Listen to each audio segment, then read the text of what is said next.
Pour la prochaine heure, vous écoutez Samedi de lire avec Amélie Boivin-Enfield. Bonjour tout le monde, bienvenue à l'émission Samedi de lire et aujourd'hui, j'ai le grand bonheur de recevoir l'auteure Valérie Chevalier. Bonjour Valérie, comment ça va? Salut, ça va très bien. Et j'ai envie de te présenter à mes auditeurs, pour ceux qui ne te connaissent pas ailleurs dans le Canada. Alors, depuis 15 ans, tu travailles dans le domaine des médias. Tu as commencé en tant que comédienne. On t'a vu autant à la télé qu'en cinéma. Oui, tout à fait. Même Entre sur autres le web un peu aussi. Oui? Oui. Avec La Culottée? Notamment, oui. Effectivement. Télé, un petit peu plus dans des séries comme Lancer compte où les gens me reconnaissent davantage. Nos étés, CA un petit peu. Puis en cinéma, j'ai fait le film de La Petite Reine l'année dernière, Catimini aussi, quelques années auparavant. Donc, ouais. Et tu as fait un bac en communication à l'UQAM. Ouais. Pour travailler dans le domaine des communications. Oui, en fait, c'est un cours qui est dans le bac de communication, mais qui a dans le fond, une caractéristique qui s'appelle télévision. C'est le profil télévision. Puis là-dedans, on pouvait choisir soit d'aller en production, réalisation et montage ou d'aller en écriture, recherche et animation, ce que j'ai fait. Et là, en ce moment, on peut te voir chaque matin à Salut Bonjour. Oui, effectivement. Très tôt, d'ailleurs. Également à La Voix avec les réseaux sociaux. Oui, ça aussi, c'est une belle aventure, vraiment. Là.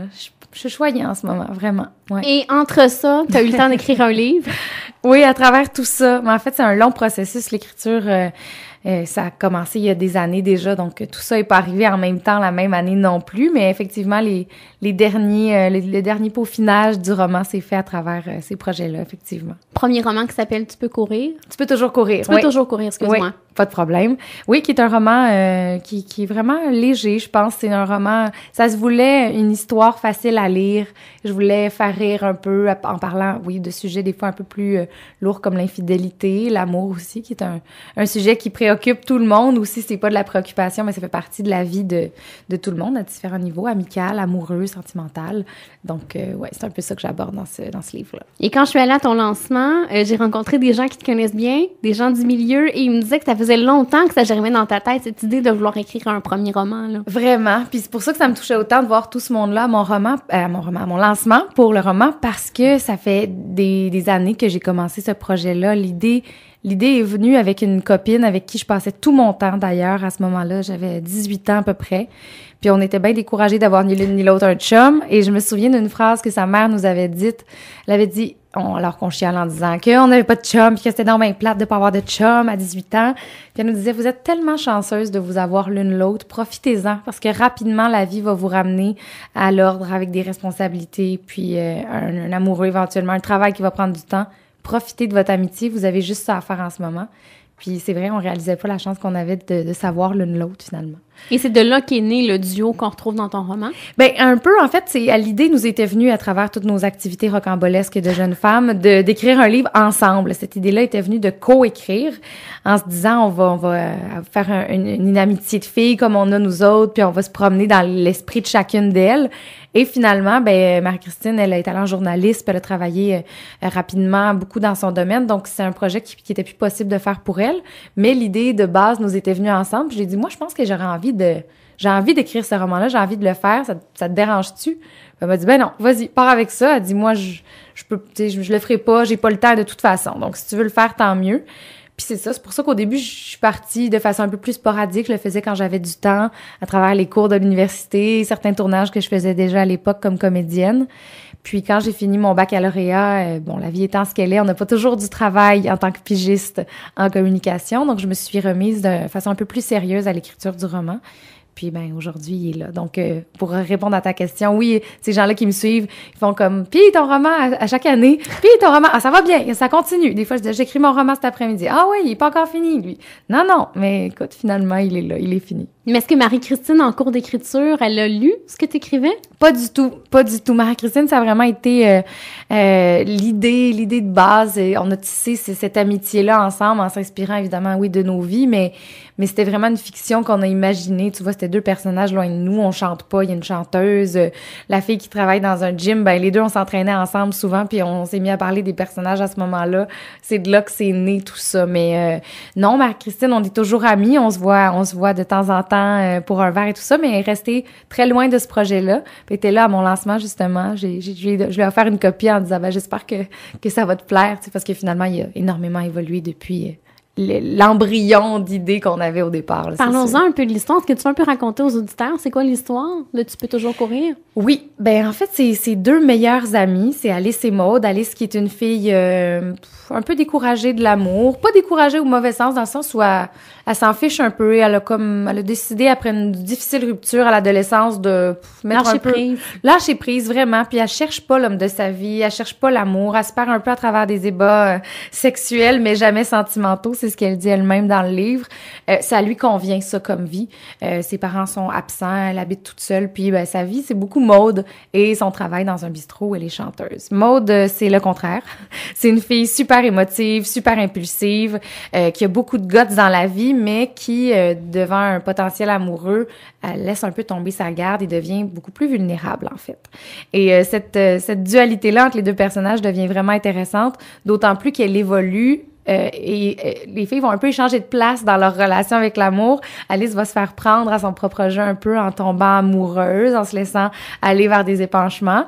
Et Maude va se solidifier un petit peu face à des situations un peu rocambolesques qu'elle va vivre du côté sentimental. Mais ça, c'est la trame de fond des histoires d'amour qu'elles vont vivre. Mais pour moi, l'amitié, comme ça fait partie de nos vies, puis c'est souvent beaucoup plus fort, bien qu'on y donne parfois moins de place quand on est en amour que les amoureux. On s'y retrouve vraiment en tant que filles dans nos relations d'amitié, justement, toutes nos histoires de gars, parce que chaque fille a eu ses histoires avec des gars, là. Mm-hmm. Puis en fait, c'est qu'on s'en parle souvent. Moi, avec mes copines, on est une gang de 5 qui on suit depuis le baccalauréat. Puis dans nos soupers, évidemment, qu'on parle de nos jobs et tout ça, mais c'est souvent... Hey, là, est-ce que tu vois encore Guillaume? Puis là, il t'a pas rappelé. Oh, là, non, tu y parles plus. Puis il me semblait qu'il était petit anyway, on l'aime pas ben lui. Puis, tu sais, on commente, chacun a de ses commentaires. Quand un gars sort de la vie d'une fille, ben on est là pour la supporter, on s'encourage, on est là aussi pour se dire que finalement, il valait pas grand-chose puis que le prochain sera mieux. Mais bref, ça fait toujours des discussions colorées puis ça fait partie des choses qui nous intéressent. En tout cas, moi, dans mes amis, je trouve toujours ça le fun de prendre des nouvelles de leurs histoires parce que c'est ça nous alimente, ça nous nourrit, puis ça nous fait rêver. On a le goût de trouver l'amour, puis qu'on a une belle histoire à raconter, nous aussi, tu sais. C'est vrai. Et on parle aussi de l'engagement, autant pour les gars que pour les filles dans l'ouvrage.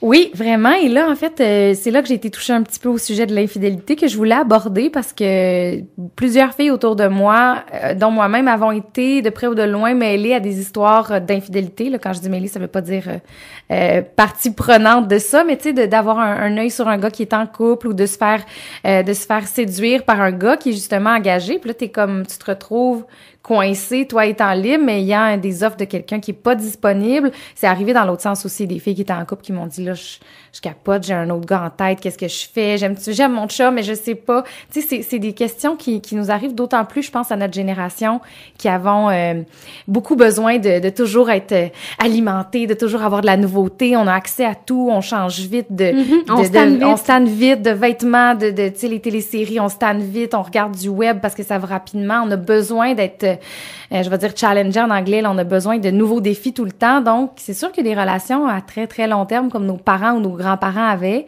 c'est moins facile, je pense, de nos jours, avec l'espèce d'instantanéité de tout, même presque de l'amour, tu sais. Fait que c'est un peu de ça que ça parle, puis évidemment, là, je parle de sujets très profonds, mais c'est fait de façon extrêmement légère, puis c'est beaucoup à travers des dialogues, puis à travers leurs propres expériences qu'on découvre un peu cette vision-là là, que j'ai de la génération dans laquelle on vit. Et moi, ce que j'aimais, c'est Montréal, qu'on retrouve aussi, qui est vraiment très, très important dans l'ouvrage. Ah oui, tellement. Mais moi, je suis une citadine, là. J'adore ma ville. N'importe qui dit, moi, je serais pas capable avec le trafic, puis t'as pas de cours. Je suis comme, non, attendez, là. On a peut-être pas un grand terrain, mais on a les parcs, on a les rues, on a le Mont-Royal, on a les restaurants, on a tellement de choix si on veut manger du thaï, du mexicain, du français. Je veux dire, il y en a à toutes les heures du jour ou de la nuit, selon où on va. Faut connaître les bonnes adresses, c'est sûr, mais je trouve tellement qu'on a une ville riche, autant gastronomique que culturelle, qu'architecturale. C'est tellement intéressant de la découvrir, fait que j'avais envie de la mettre en valeur, en fait, à travers ce livre-là, à travers leurs différentes épopées, rendez-vous, galants ou non, de montrer un petit peu de cette ville-là que j'aime beaucoup. Et c'est vraiment des endroits qu'on retrouve réellement à Montréal, qui sont dans l'ouvrage. Moi, j'avais envie de manger des calmars, puis j'avais envie d'aller déjeuner au resto quand je lisais l'ouvrage. C'est ça que les filles me disent, c'est comme, hey, c'est vraiment chien, je lisais ça le soir chez nous, puis j'avais le goût de manger, j'avais faim, tu nous donnes faim, mais tant mieux si je donne l'eau à la bouche, puis donne envie aussi de découvrir des nouvelles places, c'est toujours le fun. Moi, j'aime, quand je lis un livre, puis qu'il y a un lieu d'écrit qui m'inspire, j'ai envie d'y aller quand il n'existe pas. C'est pas décevant, mais quand ça existe, je suis toujours curieuse des fois. Ou quand il y en a 2, 3 que je connais, puis un 4e qui m'est inconnu, ben là, j'ai envie de le découvrir. Je me dis, il doit être le fun parce que les autres places sont cool, tu sais. Fait que ouais, c'est un petit jeu qui me plaît bien, puis ça permet vraiment de situer puis de donner des images claires aussi au lecteur. La preuve, la Porte Rouge, où tu as fait ton lancement, est dans l'ouvrage. Oui, effectivement. Puis ce qui est drôle, c'est que c'est un des seuls lieux où les personnages ne vont pas vraiment, en fait.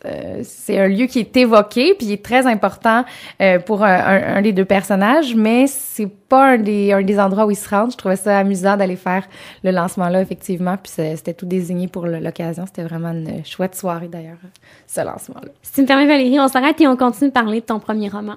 Merci.